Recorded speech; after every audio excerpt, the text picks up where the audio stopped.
Okay, I just got finished watching Barbie of Swan Lake, and they're still barking.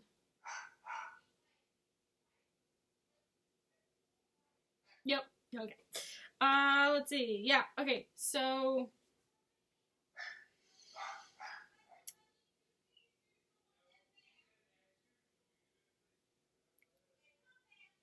This is my life. Okay, anyways, let's talk about Swan Lake. Let's talk about Barbie in Swan Lake. Barbie of Swan Lake. Whatever the friggin' title is, let's talk about it.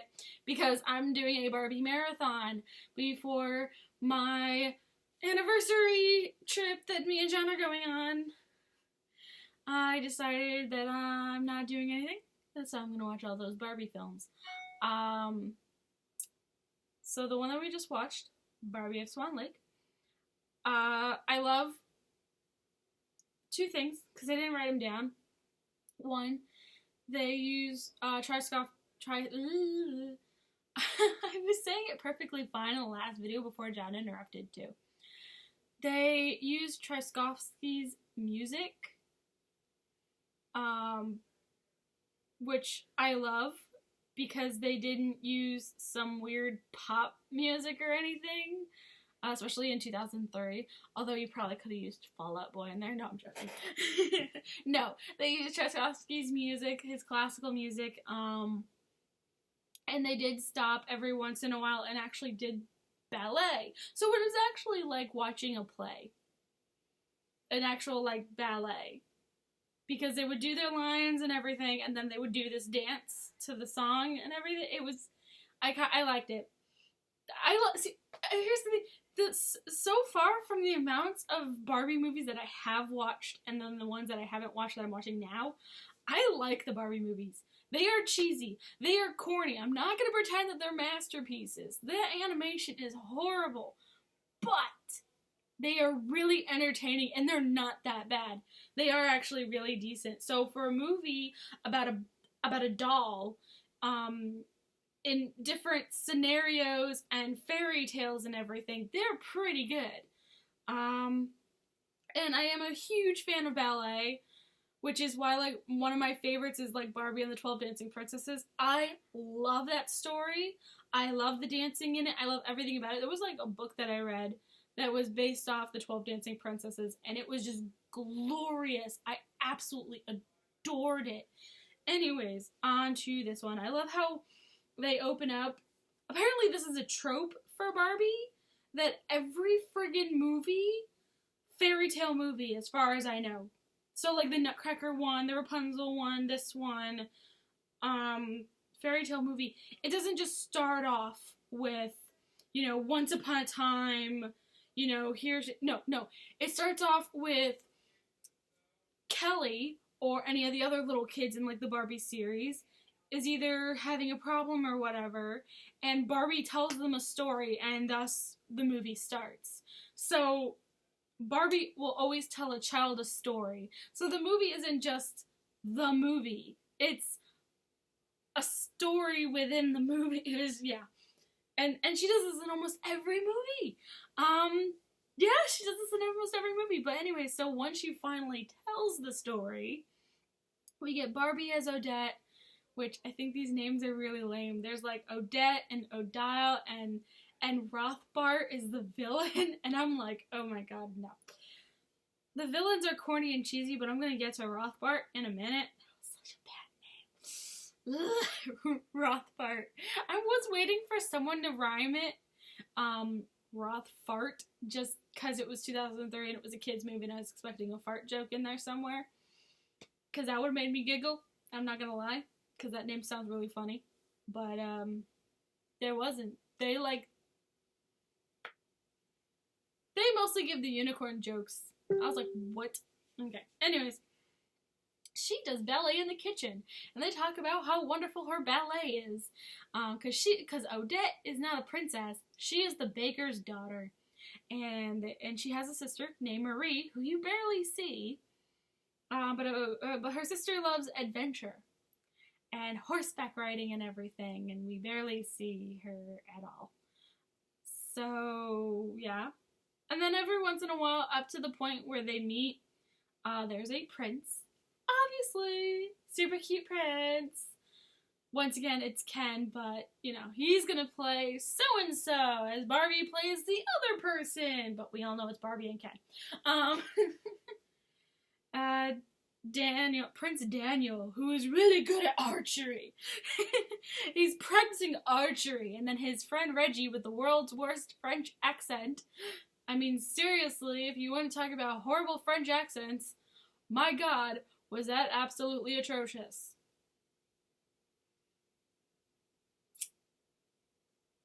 I kind of want to compare it to Dick Van Dyke's Cockney accent in Mary Poppins, but at the same time, I actually like Dick Van Dyke. I don't like Reggie.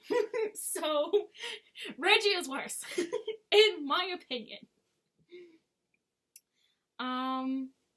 So they're practicing, like, he's practicing archery with his friend Reggie and everything. And his mom comes out, Queen Mother comes out, and she's like, oh, here are some invitations for the ball, and I want you to meet all of the princesses there, because she wants him to get married, and hopefully to a princess, but even if it's not a princess, she still wants him to get married, because she wants them grandbabies. She's, like, obsessed with, like, babies, like, grandbabies. and she's like, I want you to get married. You're going to be king someday and blah, blah, blah. Which I'm like, okay. We've heard this spiel about a parent wanting their kid to get married because they're going to be royalty someday, like the king or queen someday. Okay. Because we've heard it in, like, Aladdin and all that other stuff. So I'm like, okay. What was funny, though, was how she's like, I want to spend the rest of my days spoiling my grandkids. And I'm like, okay. Okay. Cutscene.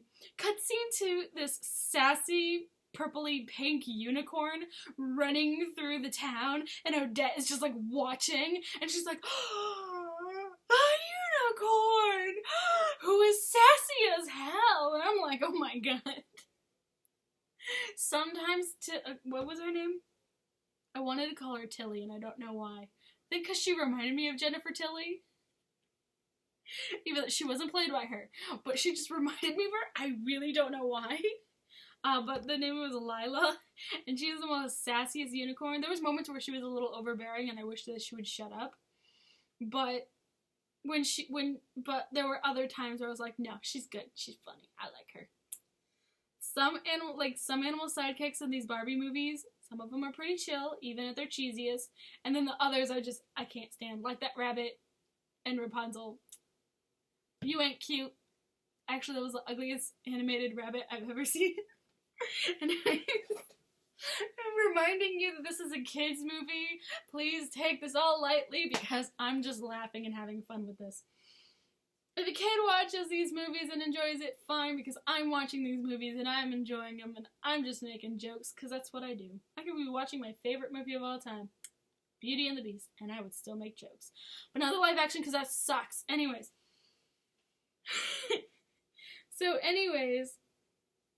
Oh, there's this scene where she's doing ballet in the kitchen, and I'm not talking about the first scene. There's another one where they cut back to her, like, after they talk about, like, them babies. This is before, like, she sees the unicorn and everything, and she spins at one point, and I swear to God, bread flies off the tray. No one mentions it at all. No one goes back to it at all. That bread, I swear, bread flies off of her. She's got, like, it looks like she had, like, 4 loaves of bread, and then the animators were like, no, crap, she's supposed to have 3 loaves of bread, not 4.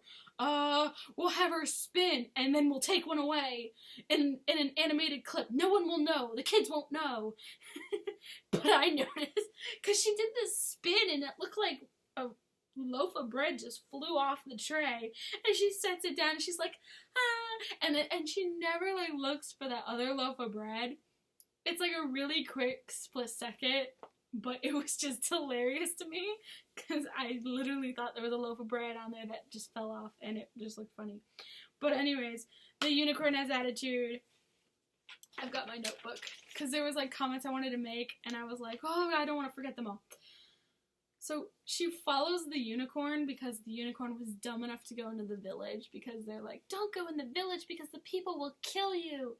And the unicorn's all like, I'm gonna go in that village anyways. She wasn't as obnoxious as Ponyhead from Star vs. the Forces of Evil, which was kind of nice because I can't stand Ponyhead at times.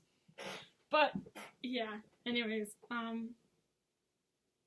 so she still has rope on her, she's running through the forest, she's going to the Enchanted Forest where she lives, and Odette is following her the entire time, and there's moments where she gets caught and stuck and, like, almost dies practically, and Odette's trying to make sure she's safe because she's caring, and like, cut it off and everything, so of course, like,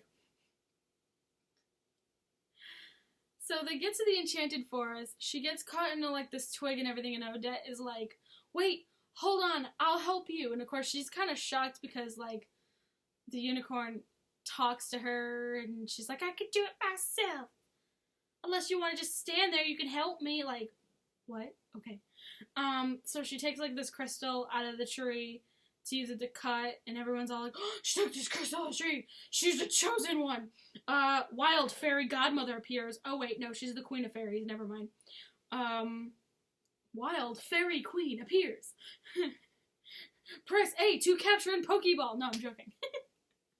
Because she glowed the entire time, and I was like, is she, like, a ghost? Or something? She just kept glowing. Like, she was a ghost. She had no wings. She was hovering. So how do I know she wasn't a ghost? I ain't afraid of no ghosts. I ain't afraid of no fairy queens either, because this one kept just, yeah. My magic isn't strong enough, but I'm going to use my magic over things. But remember, it's not strong enough, even though I'm using it for strength, and apparently it's stronger than I advertise. Yeah, okay. Good job, fairy queen. We get some backstory about the Enchanted Forest and the whole chosen one thing and the whole crystal and everything, and apparently her and her cousin were up for the throne, and the king ended up picking the fairy queen over her cousin Rothbart, who is a sorcerer, an evil sorcerer, who has a daughter named Odile, and is so fucking, oh god, she's so ratchet. Like, oh my god, I couldn't stand her voice. And the actress who does her voice, I can't remember her name, but she plays, Janice and Friends, Chandler's ex-girlfriend. She's like, oh my god. Yeah, that's her. Anyways, so the entire time she's on screen, I'm just like, Jesus Christ. Just, no. Okay. Because almost every line that came out of her was her whining about something. She never shut up. Good casting! Rothbard, of course, is played by Kelsey Grammer, who made me so excited because I love Kelsey Grammer. Because he plays Beast in the X-Men movie, in the older X-Men movies. And I think Kelsey Grammer is pretty friggin' awesome. Duh. If you watch, like, Cheers, or if you watch Frasier. And he's been in, like, other movies, too, not just those. And I know he's, like, on The Simpsons. But I love Kelsey Grammer. I think he's absolutely hilarious sometimes. So to see him as a villain, and I love how he didn't sound bored. I literally felt like he was like, I am in a Barbie movie and I'm playing a villain named Rothbart, a really crappy character, but I'm just gonna go for it. Like, he was like, I'm gonna be this character. He really went for the whole evil villain thing. He's like, usually sometimes when you hear, like, an actor like that or whatever, they're like, I want to get to that paycheck. No, I felt like he was having fun, because he's like, this is for the kids, I'm gonna do this for the kids. He was good, but there were moments where I was like, oh my god, so, because there was, like, some lines where I'm like, I want to see, like, footage of him in that studio to see what he has to think about this, because I felt like he was laughing. Like, I felt like he did his lines, and then as soon as he was done with his lines, he would just laugh. like he was trying to hold back some laughter, like he knew it was ridiculous, and he went for it anyways, without anything. Barbie's a friggin' wimp. Okay, so Odette, like, okay, so they tell the backstory and everything. They're like, this is the crystal, and it belongs to you. You need to use it against Rothbart. You were the chosen one. And Barbie, as Odette, is all like, oh, hell no, you picked the wrong girl. I'm getting out of here. You're gonna have to, like, find somebody else, because I'm too scared to do any of this. And I'm like, are you kidding? You're freaking Barbie. Like, come on. Years and years of, like, I mean, come on, it's freaking Barbie. She can do anything, right? And this one, she's like, you chose the wrong person. And I'm like, oh, hell no. And because she's a whip, she gets turned into a swan. And I'm like, what? So at least now we see how she gets turned into a swan, because I was kind of wondering that. Because I was like, if she's not a princess and all this other stuff, then how does it go out? But you actually kind of see it. They fill it out really nice. So they give you some backstory. I feel like they took whatever mistakes they made with Rapunzel. They fleshed it, like they put it out in this one and cleaned it up. Because there was moments where I was like, I want backstory for this. And Rapunzel didn't give me any backstory until the very, very end. This one gives you backstory at the appropriate time and everything, and it gives you some adventure and stuff, and it wasn't too bad. I mean, the adventure wasn't really all that exciting. It was very basic, but it was still, like, you know, when it needed to be adventurous, it was adventurous. When it needed to be sweet, it was sweet. When it needed to have them ballet moments with the music, it was there. It gave you... For a kids movie, it gave you what you needed. You went in expecting one thing, and you ended up getting a little bit more than you expected. Not a whole lot, but enough to enjoy. I love, like, Prince Daniel. Like, every time, like, he comes on screen, I was like, damn, Daniel! Because, like, I love how he's, like, he goes out hunting, and he almost shoots Odette, who's a swan at the moment, until, like, the sun sets. Like, at night, she's a human. During the day, she's a swan. So, he's about to, like, kill her, right? And, like, Rothbart's trying to make sure he kills her. But I love, like, how once he's so captivated by this swan's beauty that he doesn't kill her. And then when she finally transforms into her human self in front of him, he is just like, oh my god, she's so beautiful. And then, of course, you know, Rothbart tries to get his revenge on Daniel because he was hoping Daniel would kill her to solve his problems. But he didn't, so he ended up wanting to turn Daniel into a pig. Odette saves him by using the crystal, because it is the one crystal to rule them all. If you understand that reference. Okay, but yeah. Of course, then they go on a date, aka ballet sequence. Barbie gets a new dress, because she's a doll, and gets a lot of dresses, of course. She goes from, like, this really old maiden, like, blue one to this pretty pink one to her final princessy ballet dress that the doll has that you could buy at Walmart for $26. Because back then, I remember seeing the doll and thinking that she was kind of cool. But then again, at the same time, I was, like, around, like, middle school when this happened. Middle school, elementary school, I don't know. I was starting to hit the age where I didn't really want to play with Barbie anymore, but I still watched the movies on Nickelodeon from time to time because they are secretly good.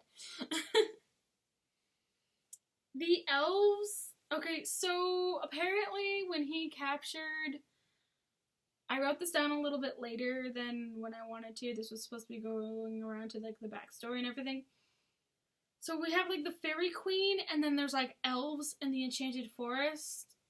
He actually turned the elves into animals.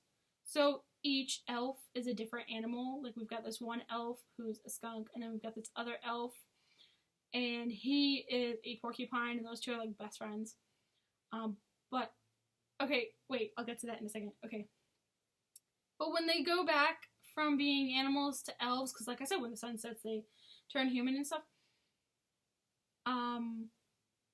They're children. You know, like, So yeah, they look like kids in costumes for a school play. So I feel like if they didn't look like that, there'd be a romance between the porcupine and the skunk because they complemented each other a little bit more than besties would. But yeah. So that to me was so and then of course we get to this part where apparently the crystal will lose power. The crystal is tethered to the true love thing. Someone has to say, like, they pledge their love, their one true love, to Odette, the owner of the crystal, in order for it to break the spell. You know, they kind of avoid the whole true love kiss thing, though. You know, so they do they ever kiss in Barbie movies? If they do, I'm writing that down. I don't think I've ever seen them kiss. I've seen them hold hands and look longingly into each other's eyes. Ooh, romantic. But I've never seen them lock lips. That is interesting. Okay.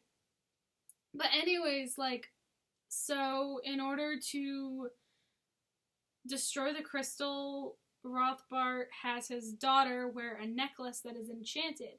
So every time Prince Daniel saw Odile, the Black Swan, aka Black Swan, he thought it was Odette. It looked like Odette to him, which the scene between him and Odile dancing was really cool because they would go from him and Odile dancing to him and Odette dancing because that's who he thought he was dancing with. He even proposes to her in the dance thinking that he's proposing to Odette. And Rothbart's like, do you pledge your love for my daughter? And he says yes. Which, of course, kills the crystal because he pledges his love for another, not to Odette. That was his evil scheme. Obviously, there's that fight scene. Odile becomes a maid. First, she gets turned into a pig, whiny as hell.